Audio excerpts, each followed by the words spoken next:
a ver un poquito de hipotiroidismo hoy día. Es una enfermedad sumamente frecuente, una incidencia más o menos del 1 o 2% de la población general.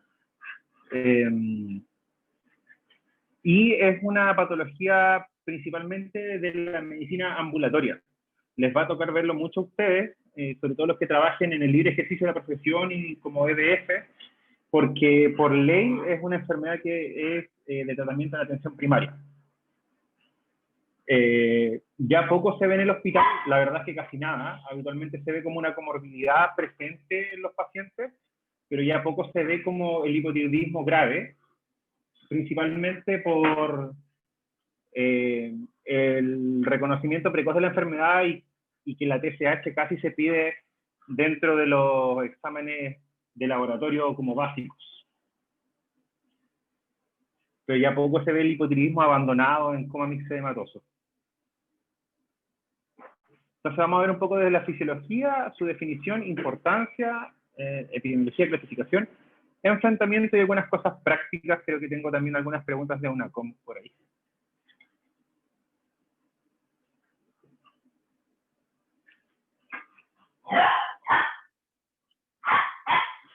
Denme un segundo que al ser vivo que habita mi casa se le ocurrió ponerse a ladrar ahora.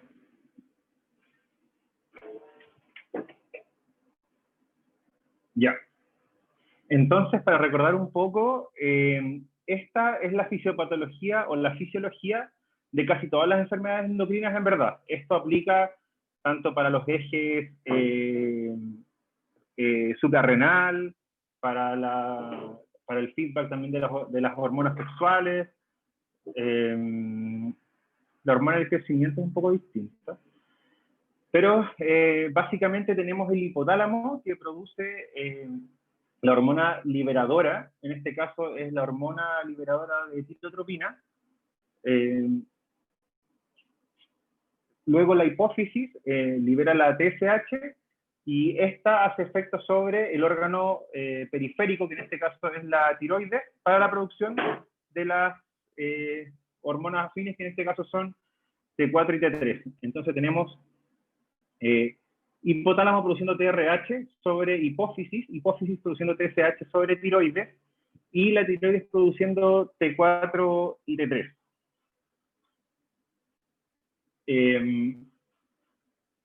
La T4 es producida completamente a nivel de la tiroides y la T3 está producida en escasa cantidad en la tiroides y su gran mayoría proviene de la conversión periférica de T4 a T3. Avanzando, yendo un poco más adentro al folículo tiroideo, tenemos que ingresa el yodo inorgánico a través del NIS, posimportador de sodio-yodo, y así ingresa al interior de la célula tiroidea. El NIS es bloqueado por la amiodarona. Por eso es que la amiodarona, o en pacientes que utilizan amiodarona, a veces pueden presentar con el tiempo hipotiroidismo.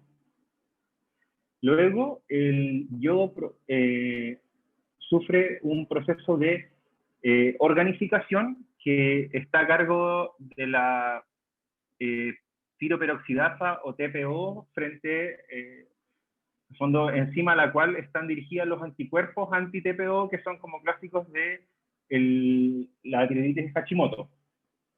Y una vez en el coloide, los residuos de yodo se unen a la tiroglobulina, que luego es endocitada a través de un proceso de pinocitosis, y esta tiroglobulina, llena de residuos DIT, MIT, T3 y T4, es proteolizada para producir finalmente las hormonas T3 y T4, que como les dije, T4 es la gran cantidad, T3 es poca, y habitualmente la T3 se obtiene a través de la deyodación periférica de la T4. Y cosa importante es que la T3 y la T4 no viajan solas, habitualmente van unidas a proteínas, de las cuales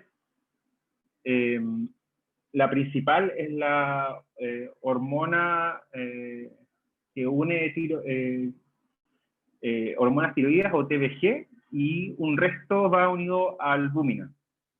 La que no está unida a proteínas son las hormonas libres, como la T4 libre. Entonces, el hipotiroidismo es un síndrome clínico que está originado por la deficiencia de hormonas tiroideas, lo que trae como consecuencia una disminución generalizada de los procesos metabólicos.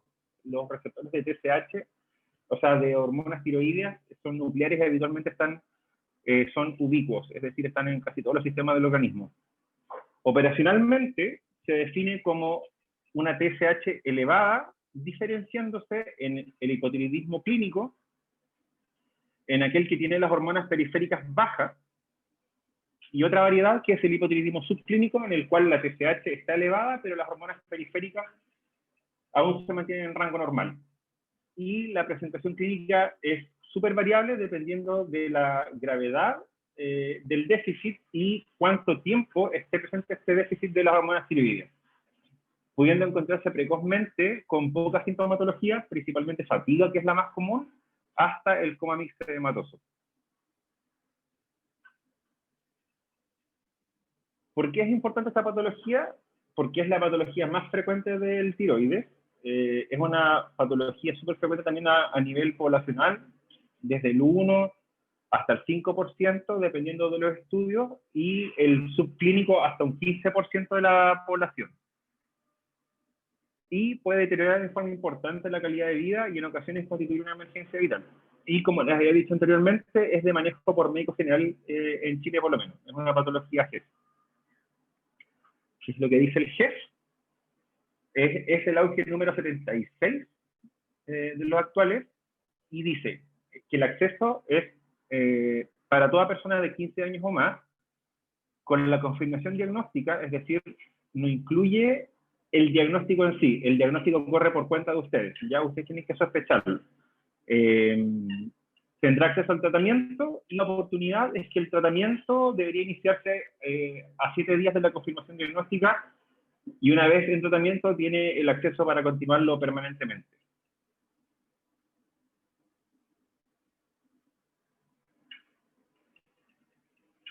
En una de las últimas encuestas de salud de Chile, que fue como el año 2010, la prevalencia poblacional era de un 4,8%, y esto aumenta con la edad y predomina en el sexo femenino, que también es la tendencia en los estudios internacionales. Y como deben haber visto en el paper que les mandé, el 99% de los casos son de hipotiroidismo primario, es decir, lo que falla es la tiroides. Estaba revisando hace poco, y del paper que les envié había una publicación más nueva, pero lo único que incluyó era un poco del manejo del coma mixedematoso, porque la verdad es que el hipotiroidismo es una patología de esas que ya están como cerradas, que poco va a cambiar en el tiempo. Y de este 99% de hipotiroidismos que son primarios, las causas más frecuentes es el mecanismo inmunológico, que es la tiroiditis crónica autoinmune o tiroiditis linfocítica crónica, que es la tiroiditis de Hashimoto. Y se produce por anticuerpos bloqueadores de TSH o los anticuerpos anti-TPO. Después de eso, otras causas de tiroiditis primaria son las tiroiditis, o sea, de hipotiroidismo primario, son las tiroiditis que son inflamaciones agudas del tiroides, que inicialmente pasan por una fase hipertiroidea, que se produce por la liberación de hormona preexistente dentro de la tiroides, y que después pasan por una fase hipotiroidea, y un pequeño porcentaje de los pacientes se puede quedar en hipotiroidismo crónico. Esas tiroiditis son la tiroiditis subaguda o de Kerven, que es de origen viral, la tiroiditis posparto y la tiroiditis silente, que en el fondo es asintomática, el cuadro agudo. Después tiene los síntomas del hipertiroidismo o del hipotiroidismo, pero habitualmente no produce nada. La tiroiditis subaguda, el clásico es el dolor de cuello, que es pregunta de UNACOM. después de eso, pero que deben haber visto en el paper, que es la segunda en frecuencia, es la injuria tiroidea. Habitualmente está en primer lugar la inmunológica o de Hashimoto, y después de eso vienen las injurias tiroideas, como pueden ser la tiroidectomía o cáncer de tiroides, el uso de radioyodo, que se da en los pacientes que han tenido hipertiroidismo. Habitualmente la cura final del hipertiroidismo es básicamente quemar la tiroides y dejar al paciente en hipotiroidismo permanente para suplementarlo después. Y la radioterapia en altas dosis externa en cabeza y cuello, que pueden ser por otros cánceres de cabeza y cuello. Mucho menos frecuente están las enfermedades infiltrativas o infecciosas, como pueden ser la amiloidosis, la sarcoidosis, la hemocromatosis, pero son mucho menos frecuentes. Y después vienen algunas patologías también muy poco frecuentes y que suelen notarse en la infancia, como son la digenesia heteroidea o alteraciones en la hormonogénesis.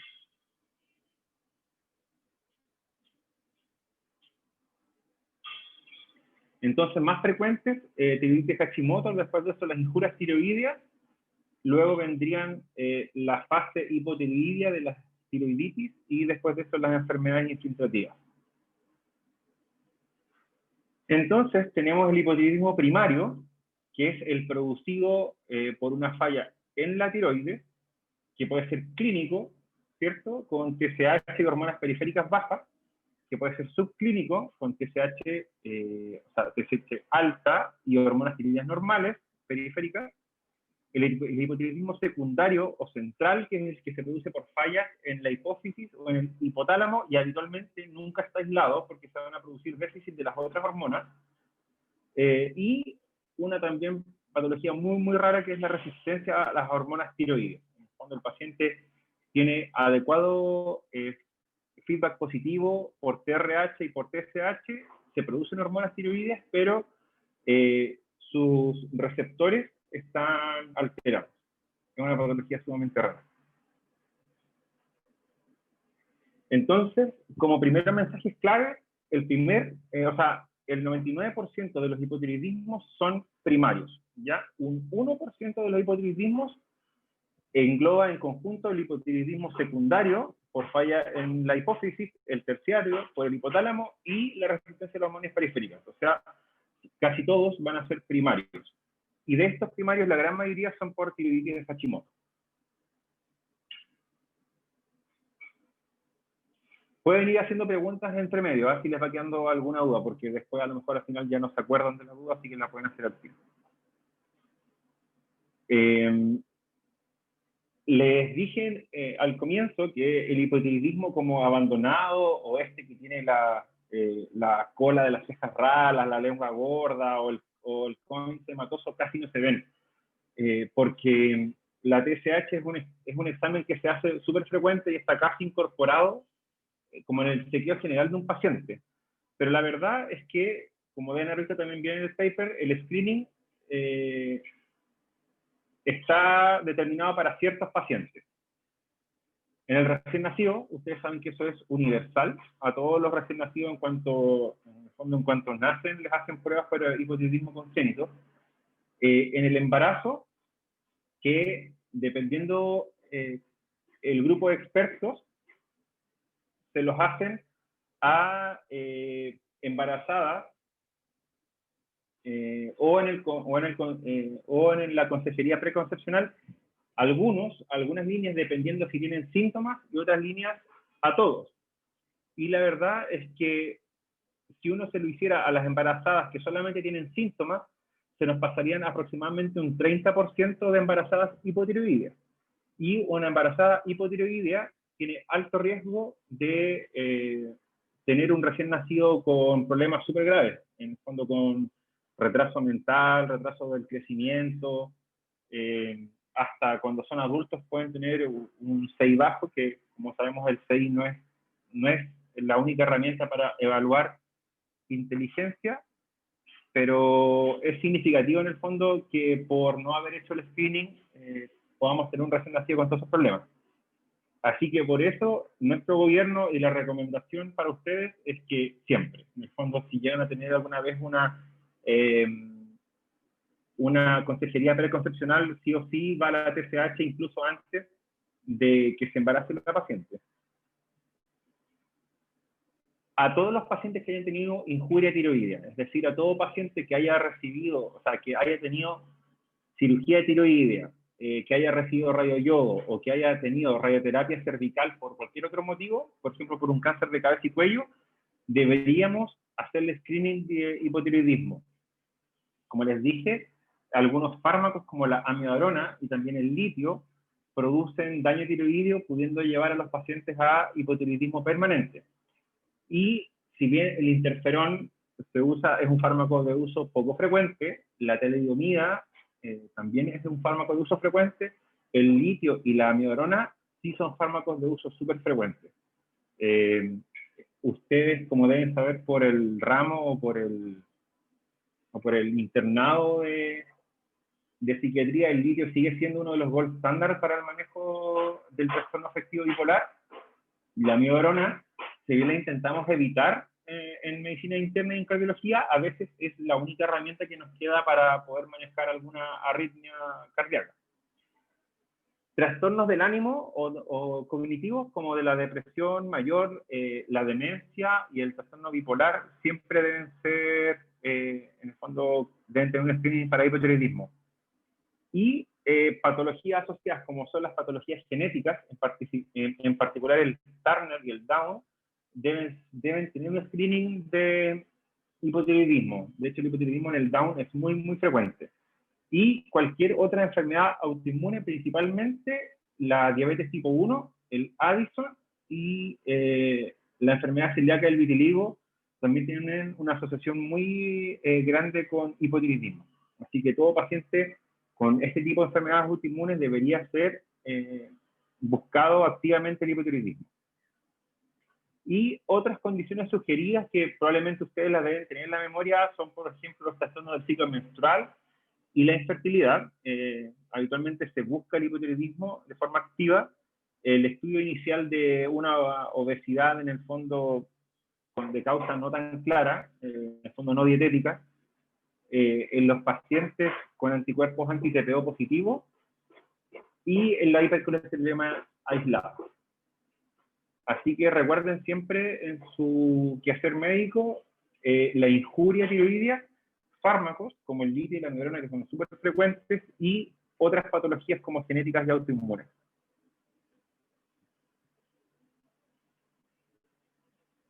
La clínica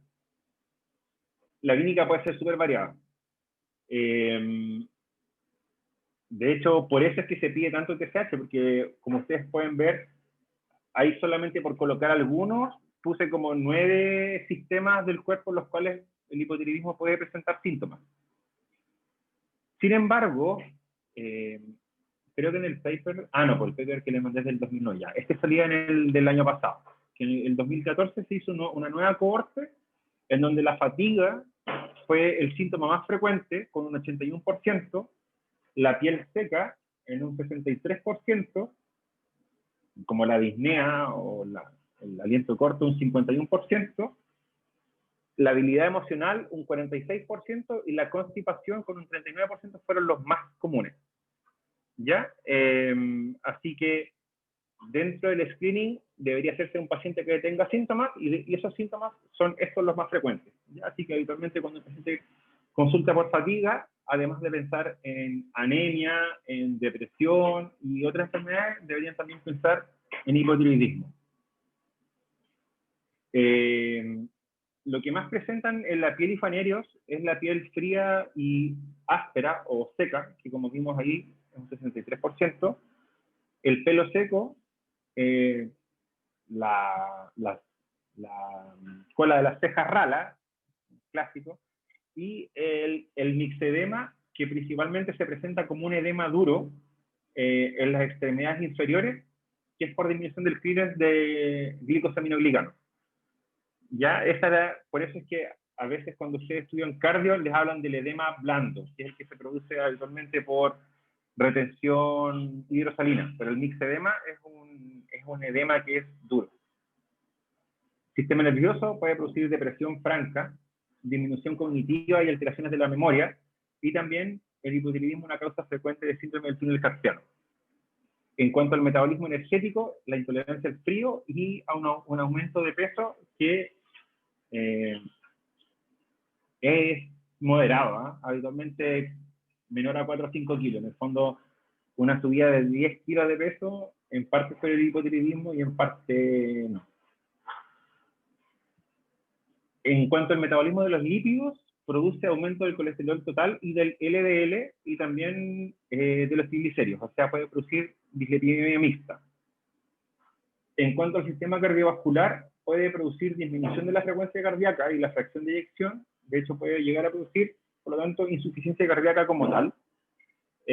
Y algo que no puse ahí, pero la sobresuplementación en un paciente hipotiroideo puede producir todo lo contrario. Puede producir taquiarritmias, siendo la FA la más frecuente.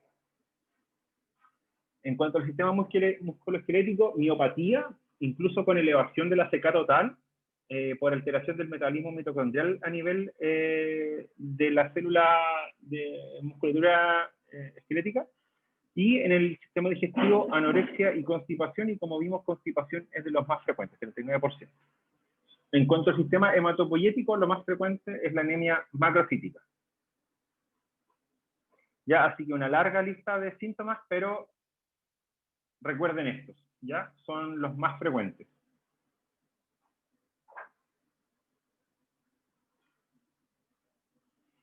¿Qué otras cosas se pueden encontrar en el laboratorio de un paciente hipotiroideo? Además de la alteración de TSH y T4, es la anemia normo o macrocítica. Lo más frecuente es que sea macrocítica, la hipercolesterolemia, la hipertrigliceridemia, puede producir hiponatremia, que puede ser con VEC aumentado o VEC normal. De hecho, de las causas con VEC normal, la hiponatremia es de las frecuentes, y cuando estuve en síndrome de secreción inadecuada de ADH, el hipotiroidismo es una de las enfermedades que deben descartar antes de hacer el diagnóstico.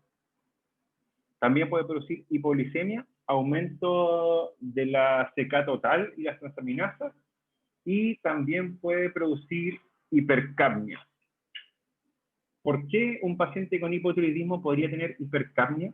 Pregunta abierta.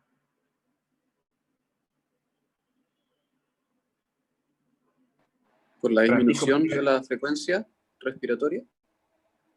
Perfecto. ¿Y qué patología en particular puede producir?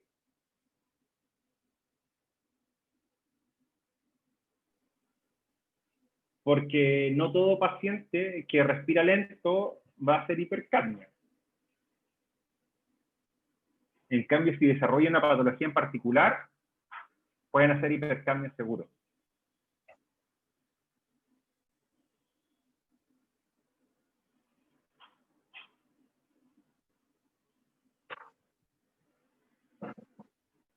La misma persona, si no, Francisco va a tener que responder.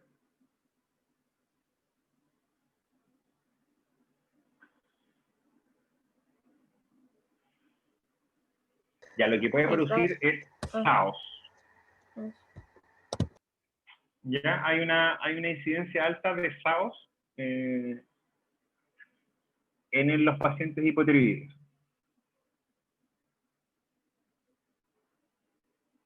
Entonces, como segundos mensajes claves, la presentación clínica es muy variada, pero es una enfermedad altamente frecuente, por lo tanto tienen que tener un alto nivel de sospecha y hacerle screening a los pacientes que lo tienen indicado.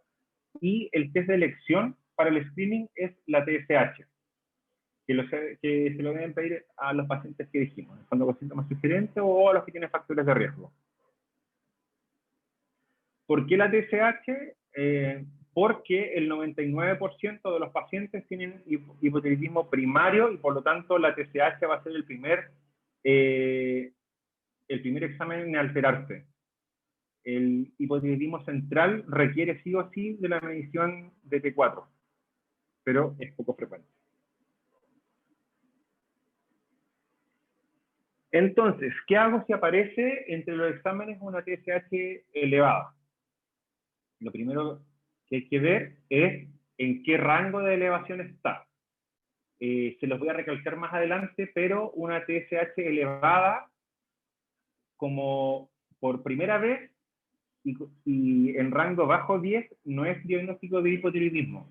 Ya es frecuente ver en los pacientes hospitalizados de repente alteraciones de la TSH, por ejemplo, pacientes que han estado gravemente enfermos, de repente aparecen con TSH de 6, 7 hasta 8, y la verdad es que eso no constituye hipotiroidismo. Lo que sí constituye hipotiroidismo es que el paciente tenga una TSH elevada por sobre 10. Podrían hacer la correlación con hormona periférica, pero la verdad es que prácticamente el 100% de los pacientes que tienen TSH sobre 10 tiene las hormonas periféricas bajas. Así que habitualmente, si pidieron solamente TSH y llega el paciente con una TSH sobre 10, lo que hay que hacer es tratarlo. Si la TSH está elevada, pero en un rango menor a 10, lo que hay que hacer es repetir la TSH y ahora repetirla con una T4. Que puede ser T4 o T4 libre. Habitualmente lo que más se utiliza es T4 libre. Y al repetirlo, si la T4 resulta baja, es decir, el paciente tiene un hipotiroidismo, hay que tratarlo. Pero si la T4 está normal, uno pasa al algoritmo de hipotiroidismo subclínico. Entonces, toman una TSH, si está sobre 10, inician tratamiento. Si está entre 4,2, que la verdad es que ese es el rango del laboratorio del Hospital Base Valdivia. Ya en algunos laboratorios el rango de la normalidad podría ser distinto. Pero si está entre T4, o sea, entre 4,2 y menor a 10, lo que tienen que hacer es repetirla habitualmente a las 6 a 8 semanas. Y si la T4 está baja, tienen que tratarlo, porque el paciente tiene un hipotiroidismo. Y si tiene la TSH levemente elevada, pero con una T4 normal, entonces entra al algoritmo de hipotiroidismo subclínico.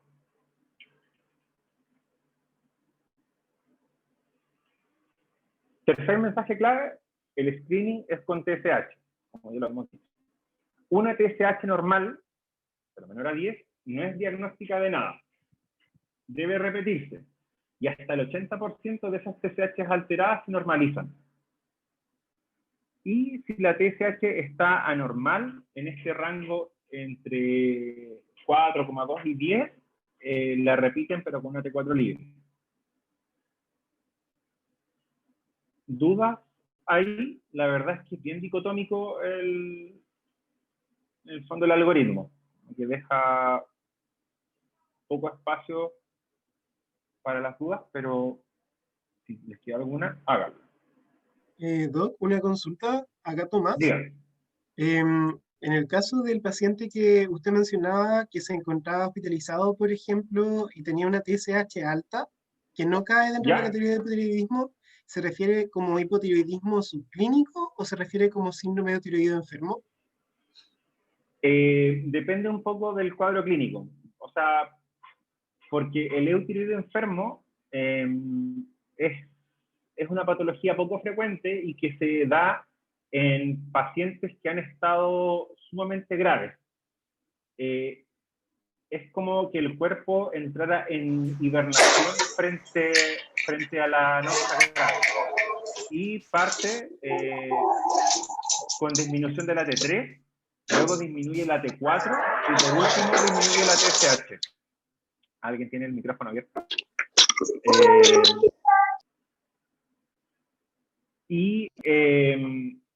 Entonces, para hacer el diagnóstico de eutiroideo enfermo, uno debería tener todas esas alteraciones. Es decir, están todas las hormonas tiroideas bajas, ¿ya? Las periféricas y la TSH. Ah, ya, perfecto. Entonces, el eutiroideo enfermo tiene la TSH baja, ¿ya?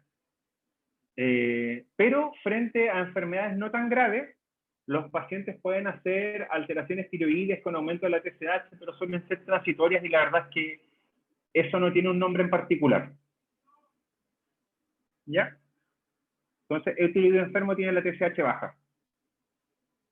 Gracias, Doc.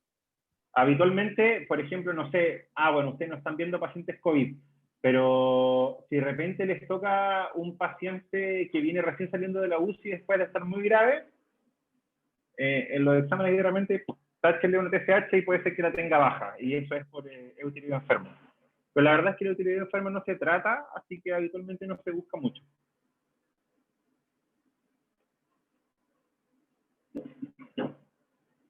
En cuanto al hipotiroidismo subclínico, es decir, el paciente tiene una TSH elevada con una T4 normal, lo que se hace en el tiempo habitualmente es repetir estas mismas hormonas y ahora le podrían pedir anticuerpos anti-TPO. Antes se le pedían los anticuerpos anti-TPO a todo el mundo, pero la verdad es que si el paciente tiene un hipotiroidismo confirmado, no requiere de anticuerpos anti-TPO para el tratamiento. Habitualmente se trata solamente. Y si el paciente no tiene antecedentes de consumo de fármacos, de injurias tiroideas u otros factores de riesgo, se asume que es una tiroiditis de Hashimoto. ¿Y para qué sirven los anticuerpos anti-TPO en un hipotiroidismo subclínico? Predice un poco el paso a hipotiroidismo clínico. El paciente que tiene hipotiroidismo subclínico con anti-TPO positivo, el 100% pasa a hipotiroidismo clínico.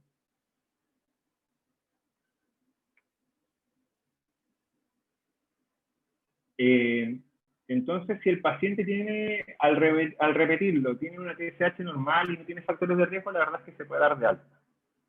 Si el paciente persiste con TSH normal, pero tiene factores de riesgo, como anticuerpos anti-TPO positivos, antecedentes de injuria tiroidea, otra enfermedad autoinmune o Down o Turner, debería quedar en seguimiento anual.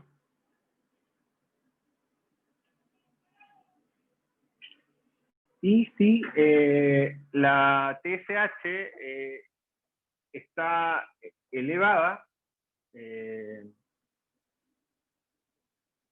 con factores de riesgo, a veces se podría tratar, pero esto es en casos muy, muy bajos, y si el paciente no tiene factores de riesgo, entra a un carril de control, ¿ya? Es decir, ustedes tienen una primera fase de exámenes alterados, los repiten.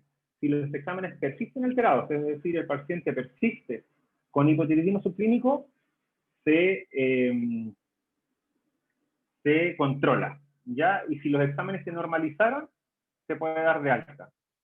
La verdad es que lo del tratamiento es súper controversial. ¿A qué pacientes con hipotiroidismo subclínico se trata? Al paciente que tiene una depresión mayor, por ejemplo. Habitualmente desde psiquiatría nos llegan interconsultas por pacientes con depresión mayor y que tienen un hipotiroidismo subclínico. Y ahí a veces los tratamos. O el paciente que tiene un hipotiroidismo subclínico y tiene una insuficiencia cardíaca que está descompensada. Pero la verdad es que es muy controversial tratar un hipotiroidismo subclínico.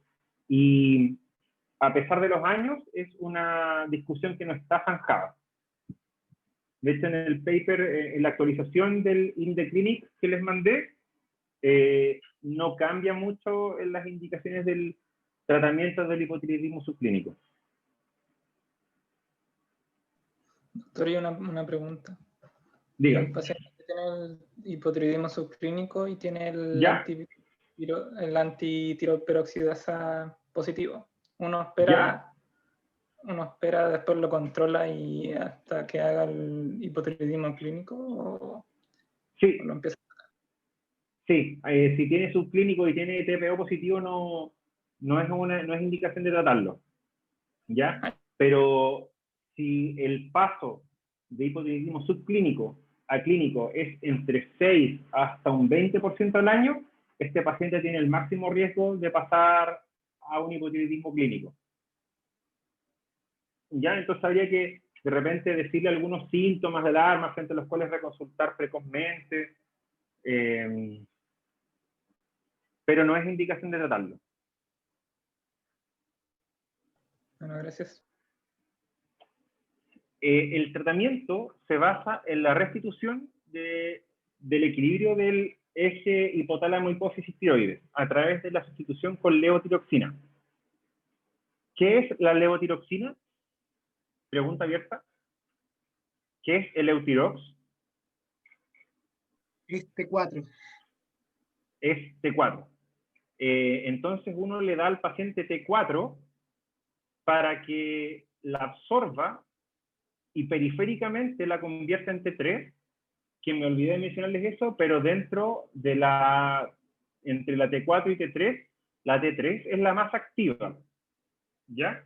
Habitualmente la T4 lo que hace principalmente es feedback, pero la hormona, entre las dos, la más activa es la T3.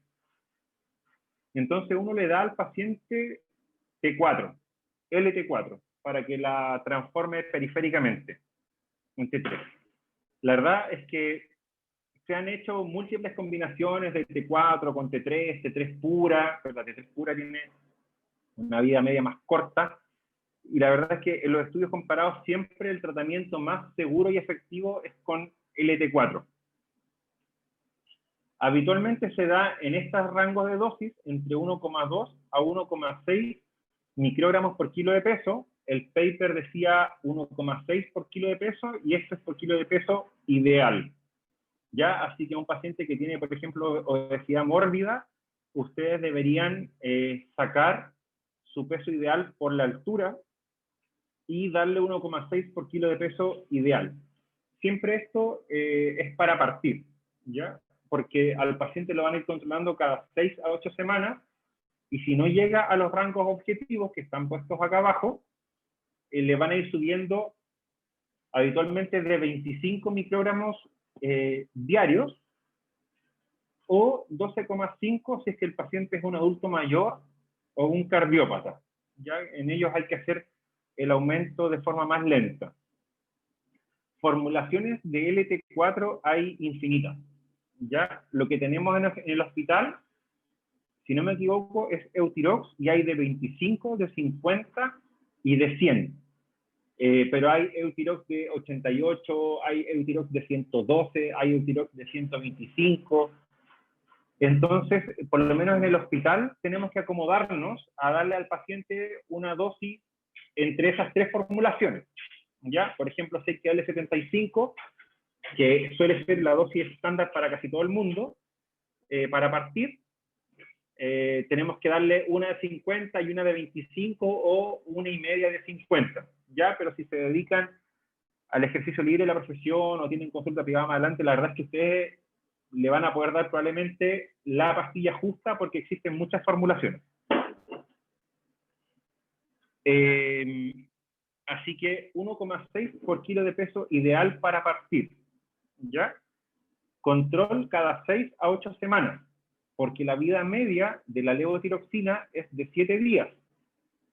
Aquí está. 6 a 8 semanas, porque la vida media de la levotiroxina es de 7 a 8 días. Y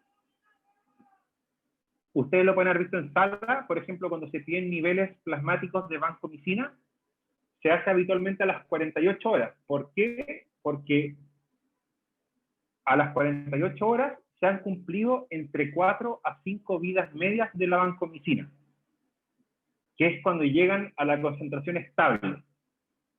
En el caso de la levotiroxina, como su vida media es de 7 a 8 días, uno controla a las 5 o 6 semanas, o 6 semanas en promedio, porque es allí cuando llegó a la concentración estable. ¿Ya? Así que le parten 75 o 100 o 25 en caso de casos particulares que vamos a ver más adelante, y lo controlan a las 6 a 8 semanas y recién allí le hacen un ajuste al tratamiento para llegar a los objetivos.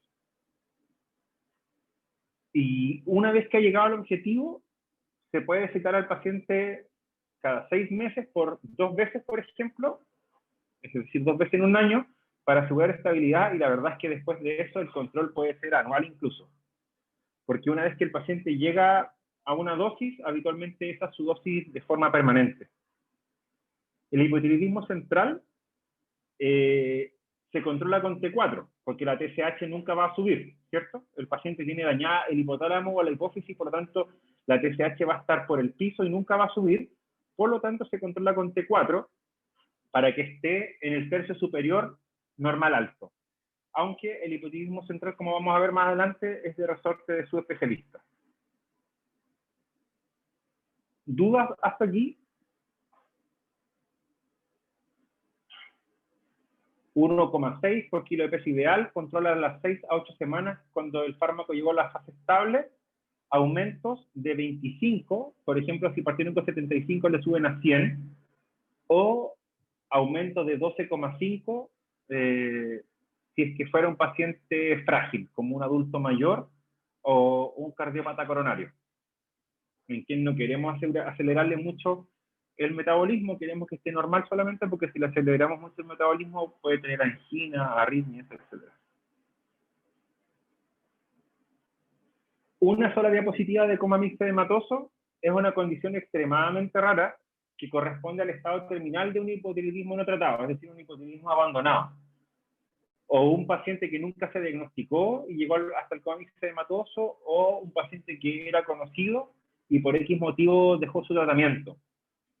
Y se caracteriza por esta disminución del metabolismo en todos los sistemas en un rango extremo, con debilidad progresiva,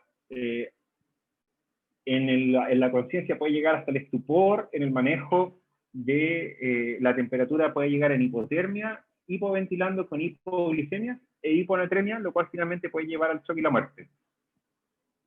El caso típico son pacientes ancianos, probablemente de sexo femenino, porque es mucho más frecuente en la mujer que en el hombre, obeso, con la piel pálida, amarillenta, seca, la voz ronca, la lengua grande, y ahí sí se pueden ver estas cosas como la cara, párpados hinchados, y habitualmente con híleo adinámico y los reflejos muy enlentecidos. Lo que dice como objetivos de una COM para el coma mixto hematoso para ustedes es solamente que lo reconozcan. ¿Ya? El tratamiento y el manejo es por especialistas. El tratamiento suele ser en UCI. Habitualmente hay que descartar la insuficiencia suprarrenal, en el fondo que tenga insuficiencia suprarrenal asociada, eso se hace con un cortisol basal.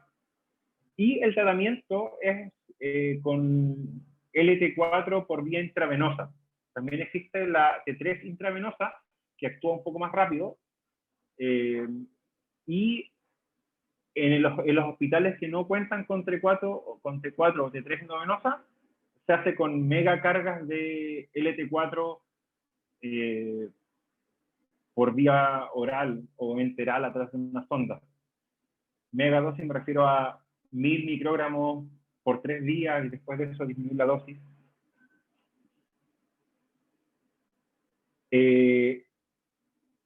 Fuera de reponer las hormonas tiroideas, el resto es solamente medidas de soporte. Ya si el paciente llega hipoventilando, lo más probable es que requiera un BiPAP, o si está francamente en coma, probablemente va a requerir de intubación y ventilación mecánica invasiva, y la corrección cuidadosa de la hipotermia y la hiponatremia. Tiene una mortalidad que va de un 25 a un 50%. Tiene una mortalidad súper elevada.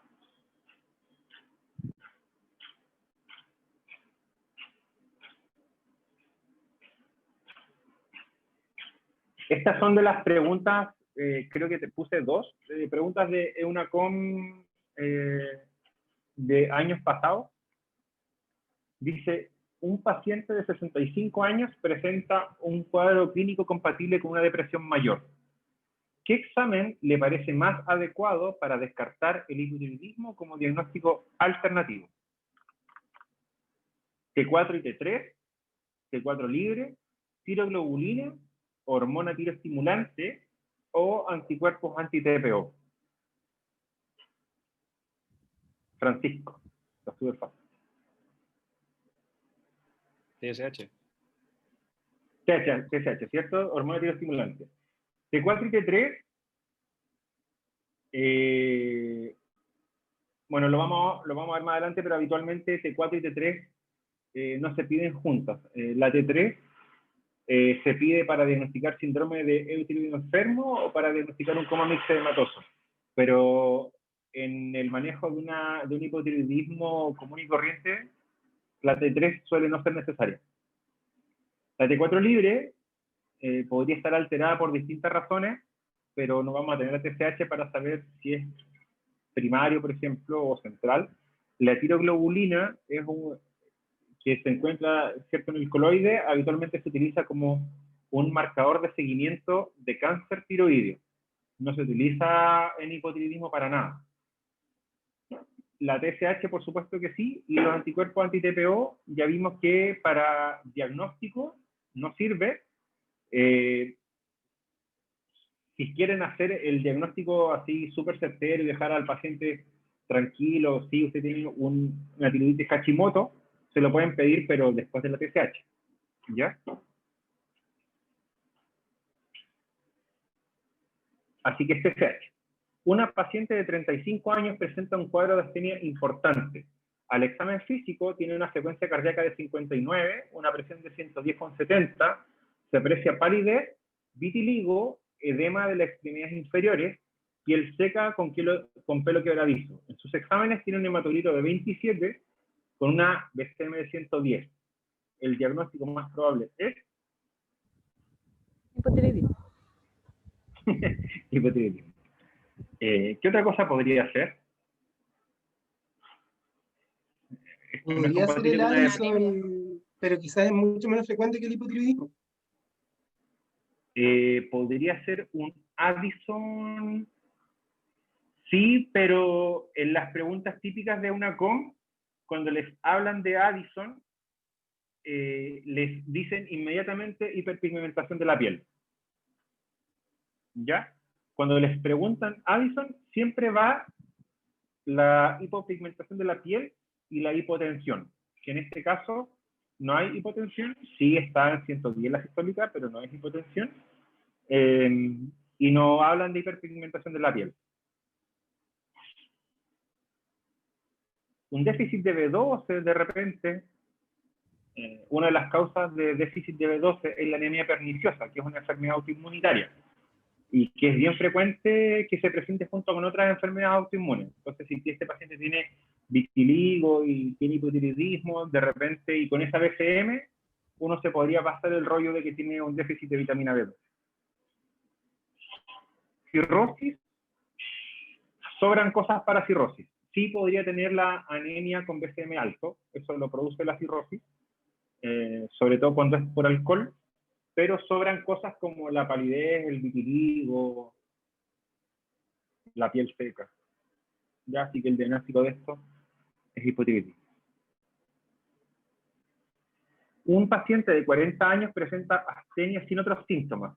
Al examen físico se aprecia bocio difuso de tamaño moderado y caída de la cola de las cejas. En sus exámenes se demuestra anemia moderada y tiene una TSH de 18. ¿Cuál es el diagnóstico más probable?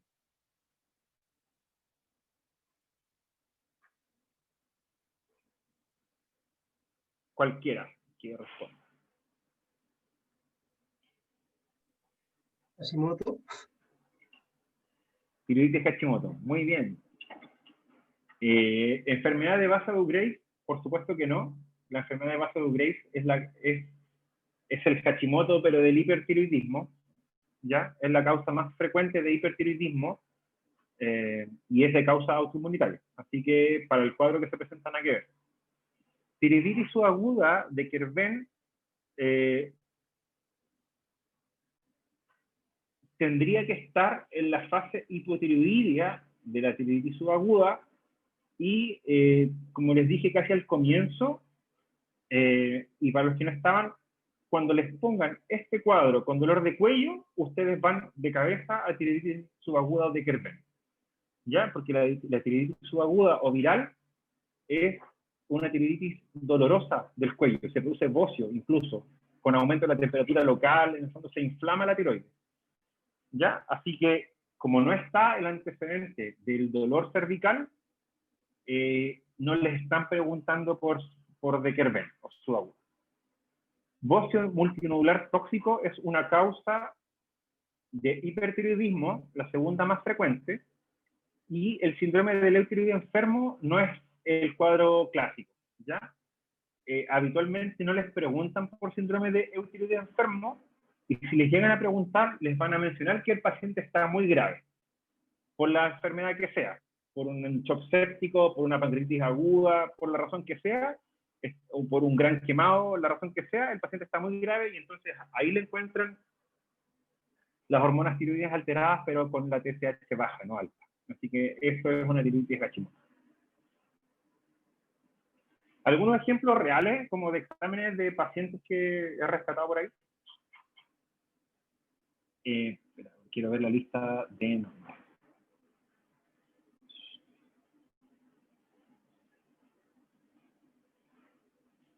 Me aparece solamente tomar foto, pero él ya habló. Sofía Olivera. ¿Qué le parecen estos exámenes de laboratorio?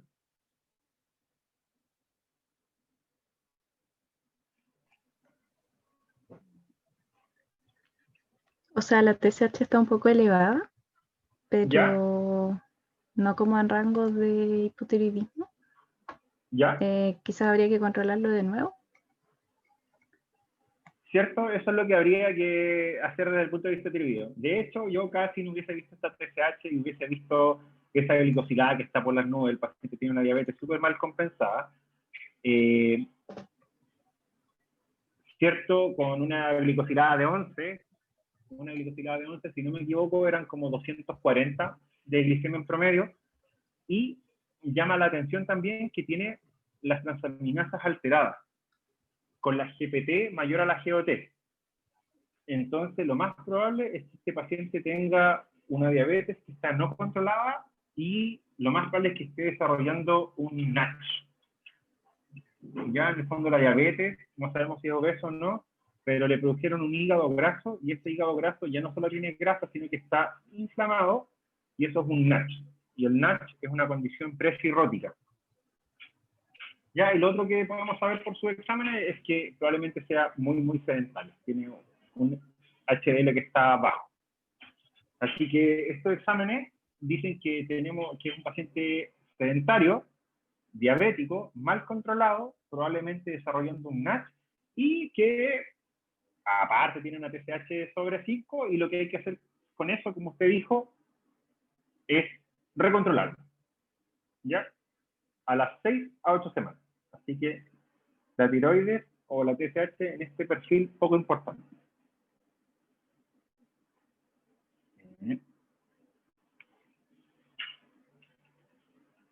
Y tenían la T4 libre normal. Así que esto lo que hay que hacer es solamente recontrolarla. Si recontrolado con el paciente en su basal, porque habitualmente no es un buen contexto para tomar hormonas tiroideas, un paciente hospitalizado, porque los pacientes hospitalizados hacen alteraciones de la TSH, principalmente. Verdad, me olvidé mencionar eso. Ya, habitualmente, control tiroideo siempre en ambulatorio, siempre con el paciente en su basal. A menos que estén pensando que está en una tormenta tiroidea o un coma mixedematoso, pero la verdad es que no, si no hay una razón de peso para tomarle exámenes a un paciente tiroideo a un paciente hospitalizado. Y lo que hay que hacer con esto es recontrolarlo.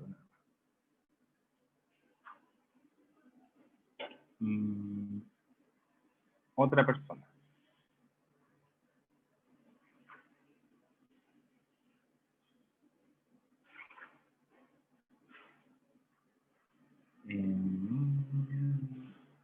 No veo los nombres.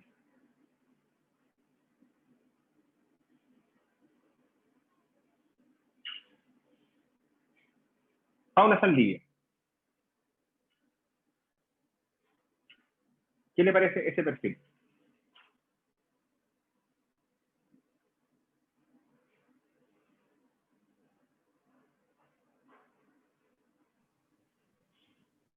¿Se escucha? Sí, ahí se escucha. La TSH está bastante más aumentada. Estaría, bueno, en general el perfil tiene hartas cosas alteradas. La hemoglobina glicosilada también está muy alta. Y bueno, y el perfil lipídico también. Casi muy similar al paciente anterior. A diferencia de que... Sí, no, que está también todo muy alterado. Y la TSH sí está más aumentada y estaría ya en rangos de hipotiroidismo. ¿cierto? ¿Le toma una T4 para empezar el tratamiento? No, o sea, No es necesario. no es necesario, claro. No. Está en 25. Este paciente tiene hipotiroidismo sí o sí. Así que le parte el tratamiento nomás. Y claro, pues tiene todo súper alterado. También tiene una diabetes súper mala, súper mal controlado. Y tiene una dislipidemia mixta. Ah, no, tiene el colesterol total normal. Normal. Mira, lo más probable es que esta hipertrigliceridemia sea por la diabetes no controlada, más que por el hipotiroidismo. Me haría pensar que fuera por el hipotiroidismo si además tuviese el colesterol alto, porque es mucho más frecuente la elevación de colesterol que triglicéridos por el hipotiroidismo. Por otro lado, el exceso de azúcar termina transformándose en triglicéridos, así que esta hipertrigliceridemia probablemente sea por la diabetes más que por el hipotiroidismo. Gustavo Pérez, ¿qué le parece eso? Me parece un hipotiroidismo claro. ¿Qué tratamiento le parte? ¿Se puede partir de inmediato Eutirox? ¿Ya? ¿Cuánto? ¿Se podría partir con 75? Le parte 1,6 por kilo de peso. Uh-huh. Y si el paciente pesa 100 kilos, Es por peso ideal. por peso ideal, perfecto. El peso ideal del paciente es 80 kilos. Es 1.6 por 80. Ya, le cuento que eso es 128. Ya, eso. Ya, le parte 125. Listo. Uh-huh.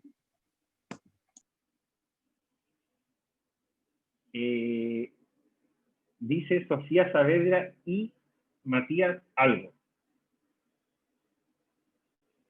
Creo que ya habló Matías, entonces Sofía. Sofía está de turno, o sea, en urgencias, doctor. Pero, Entonces, Matías. ¿Qué le parece esos dos exámenes? Chuta, es un problema. Esto es un hipotiroidismo secundario. ¿Por qué es un hipotiroidismo? Ah, no. No, porque la TSH está baja, es lo contrario. Ah, no, pero TSH... La verdad es que Sí. siempre pongo esto porque esto podría ser como tres cosas, por lo menos. Díganme una, ¿qué podría ser?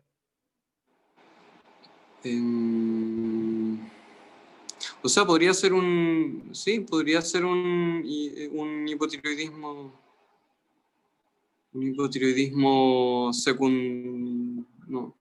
Sí, porque está disminuida la TSH en el fondo y a pesar de que la T4 aumente, no se va a producir un feedback. Claro, o sea, podría ser un hipotiroidismo central, pero así súper precoz. Usted le tomó los exámenes al paciente operado del cerebro así a los 3 días. Porque para que sea un hipotiroidismo central hecho y derecho debería tener la T4 libre baja.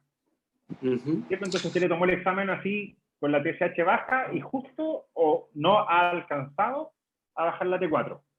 Podría ser también un hipotiroidismo en el fondo en su fase, en el fondo en una liberación, con una liberación, como una fase como de tirotoxicosis en un Hashimoto, pero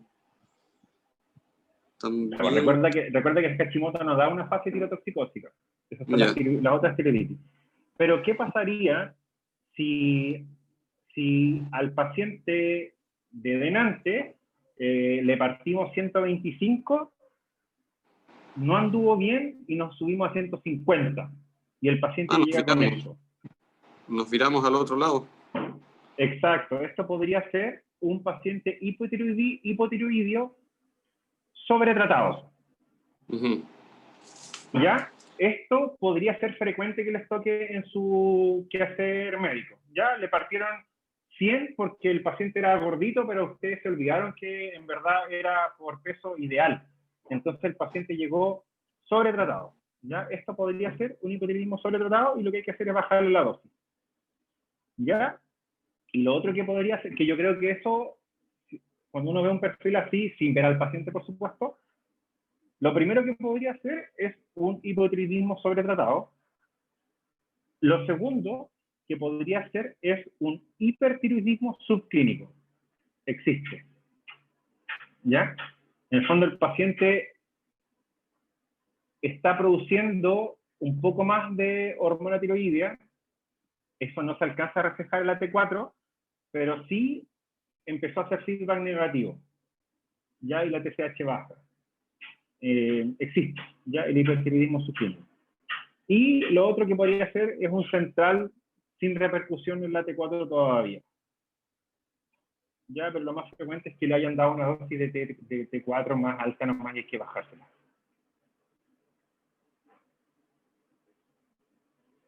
Y esto, espérate, sí. Veo sus caras, pero no veo los nombres. ¡Ay! Se me pasó.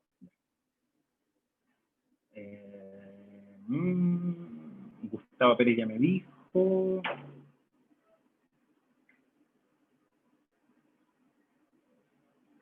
Hay una, que no veo sus nombres, pero una interna con lentes y audífonos blancos. Hola, ¿yo? No. Mariana Castro, ahí veo su nombre. Sí. Mariana, ¿qué le parece este perfil?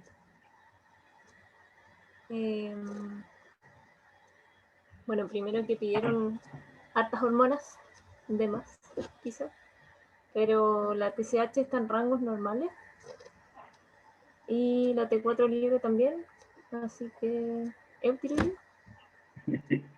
Este es un paciente eutiroideo al cual le pidieron todo. Ya había alcanzado a salir el hetero, pero esto usted no lo haga. ¿Ya? Esto es de alguien que no sabe.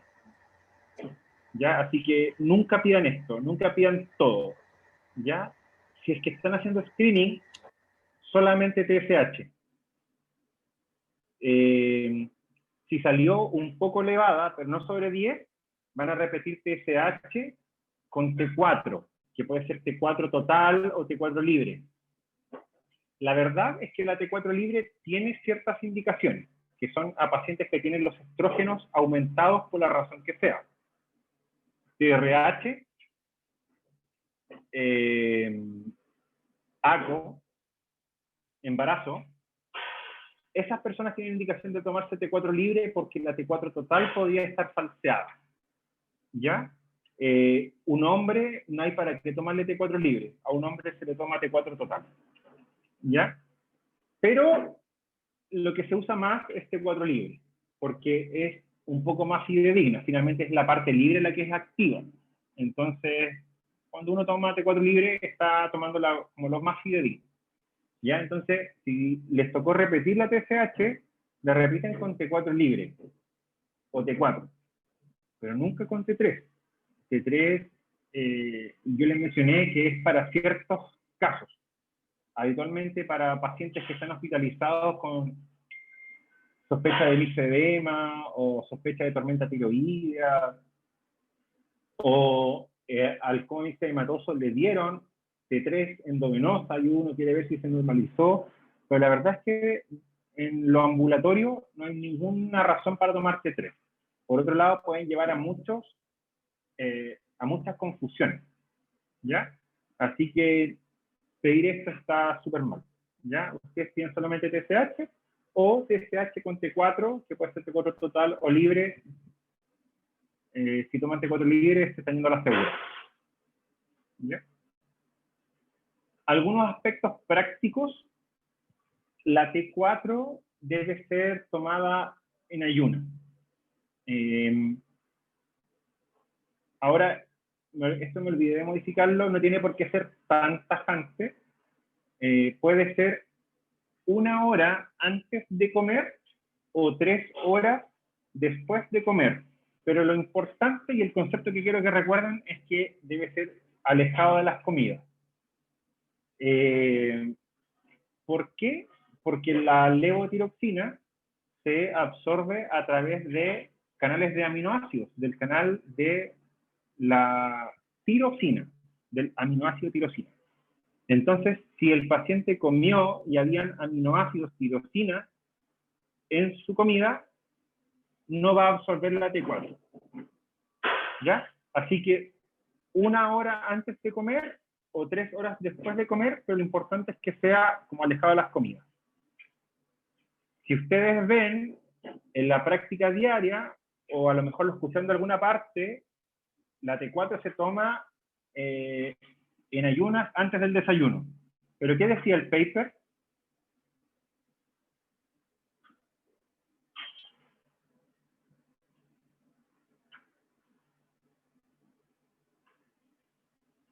Ante el silencio me responderé solo, no era una pregunta retórica.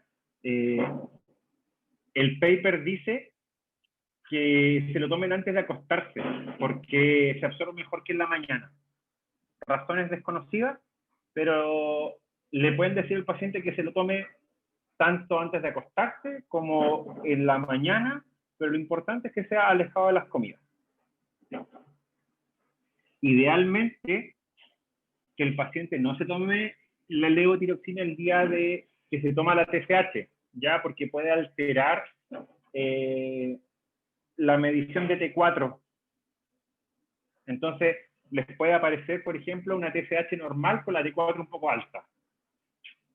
Para que no haya confusiones, mejor ustedes le dicen, nos vemos en 8 semanas, se toma la TSH tal día en la mañana, con la T4 si es que le van a pedir, pero no se tome el Eutirox hasta después de haber tomado el examen.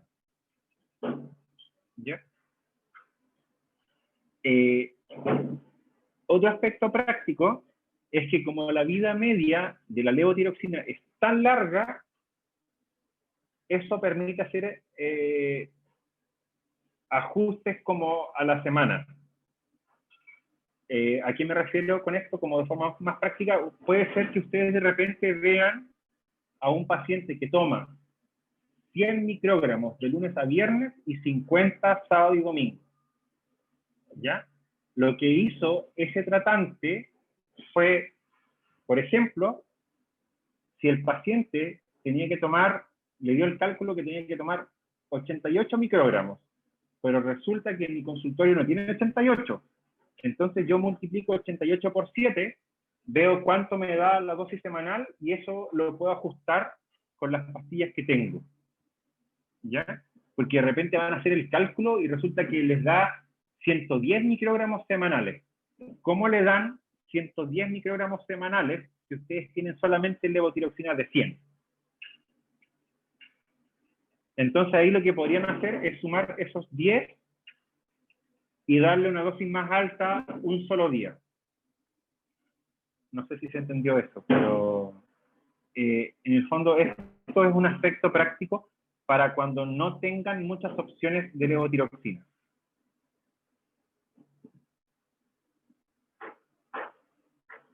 Y como la vida media es tan larga, recuerden que el control no debe ser antes de 6 semanas. Ya, en el fondo, partir de un tratamiento, control a las 6 semanas. 2 meses si quieren. Van a repetir una TSH con una T4 porque la primera TSH estaba alterada 6 a 8 semanas. No se apuren con esos controles.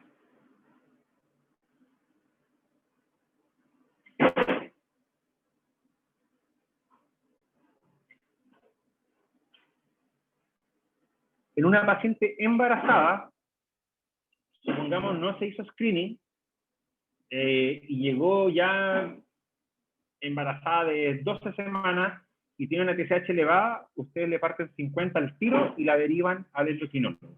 ¿Ya? Cuando tenga la disyuntiva si tratar o no a un adulto mayor por hipotiroidismo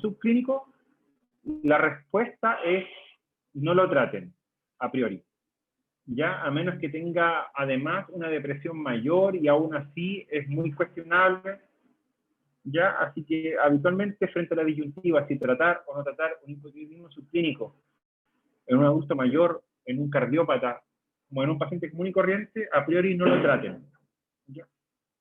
Pueden hacer la consulta, por ejemplo, si además tiene depresión mayor o tiene una cardiopatía, lo pueden derivar a atención secundaria, a internista o endocrinólogo, para que tomemos esa decisión. Pero a priori la respuesta va a ser no traten hipotiroidismo subclínico.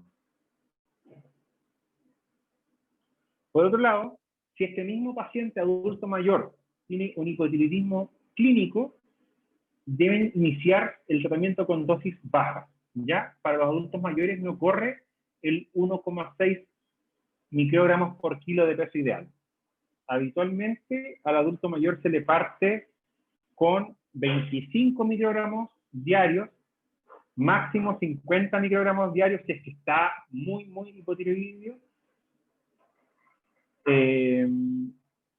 Y la titulación, si es que no cumple el objetivo a las 6 a 8 semanas, la titulación también es con menos dosis, ¿ya? Le suben de 12,5 nomás. No le suben a 25 microgramos diarios como a otro paciente. Y recordar también que el objetivo de TSH es más laxo. El objetivo de TSH es de 7 u 8 incluso.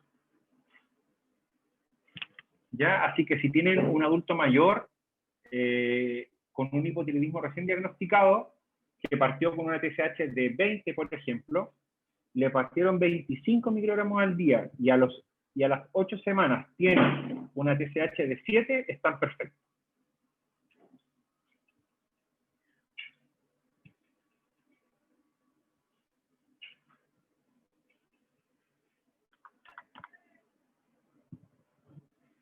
¿Cuándo derivar al especialista? A las embarazadas siempre. Hipotiroidismo en embarazadas siempre. El hipotiroidismo central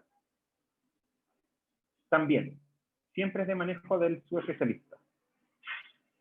Cuando tiene antecedentes de cáncer tiroideo, también derivar al especialista. Falta de respuesta al tratamiento, esto va con excepciones. ¿Ya?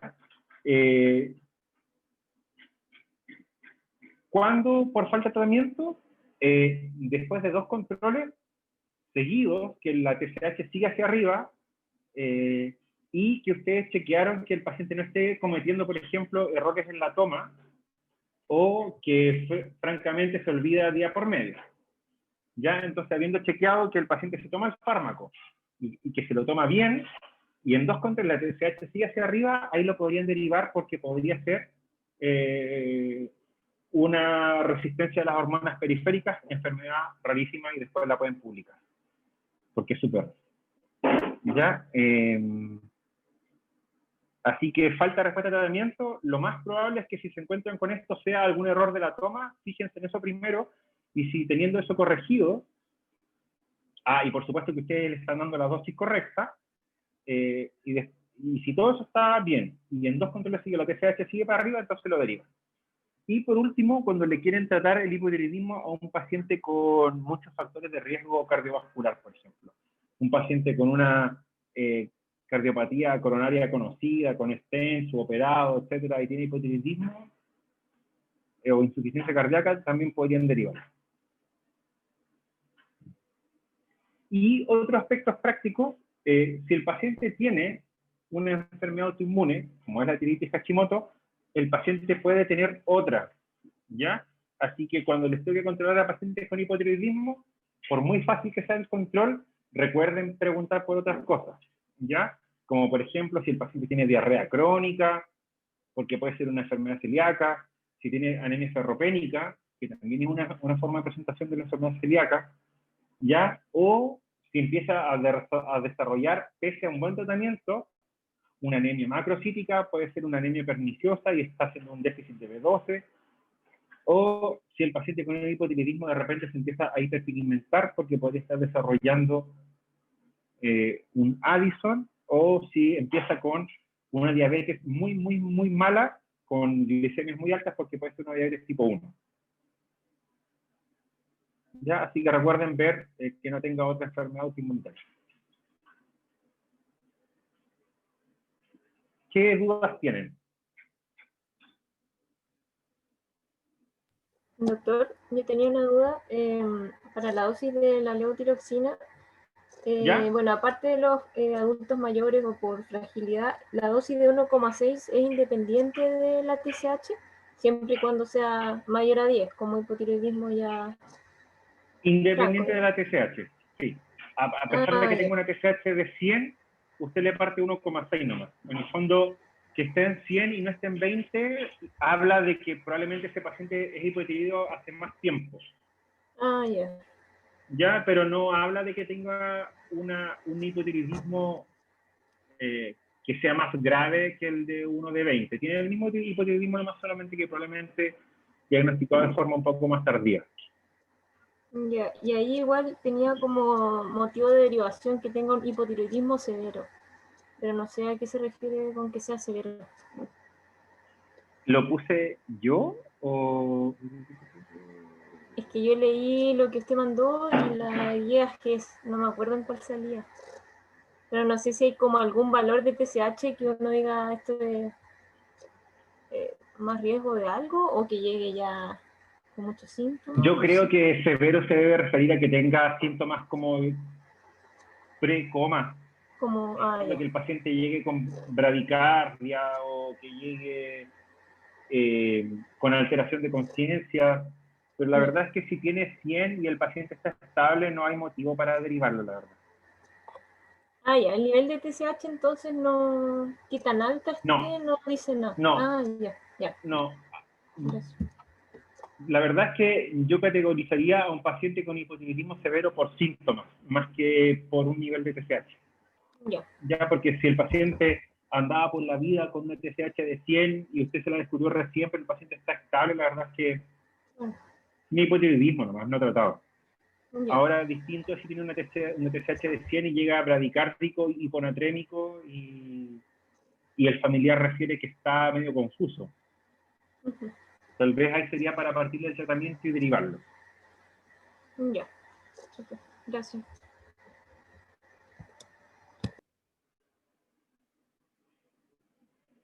Ya, 1 hora 20 estuvimos bien.